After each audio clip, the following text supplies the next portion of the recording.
প্ৰথম কথাটো হ'ল যে অসমৰ ইছলাম ধৰ্মী মানুহে গো মাংস খায়, সেইটোতো নতুনত্ব একো নাই।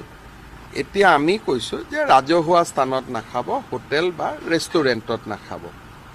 এতিয়া ইয়াত নতুনত্ব কি আছে?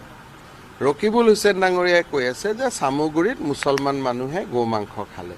এতিয়া সেইটো মই খাইছে নাই খোৱা, এতিয়া মই গৈ কেনেকৈ তাক ইনকুৱাৰী কৰিব পাৰোঁ? এইটো ৰকিবুল হুছেইনে ইনকুৱাৰী কৰিব পাৰে, তেওঁৰ সমষ্টি। আজি ইমান দিনে যদি গো মাংস চামগুৰিৰ মুছলমান মানুহে খোৱা নাছিল, এইবাৰ প্ৰথমবাৰৰ কাৰণে খাইছে, তেতিয়া এইটো তেওঁহে জানিব তথ্য। তেওঁ ইনডাইৰেক্টলি এইটোৱে কৈছে যে চামগুৰিত আগতে মই গো মাংস বিলায়ে জিকি আছিলোঁ। তেওঁ সেইটোৱে কোৱা নাই জানো? যোৱা 25 বছৰত তেওঁ জিকিলে, তেওঁৰ দেউতাক জিকিলে। তাৰমানে ইমান দিন তেওঁলোকে গো মাংস বিলাই জিকিছিল, এতিয়া মই দোকানখন বন্ধ কৰি দিলোঁ আৰু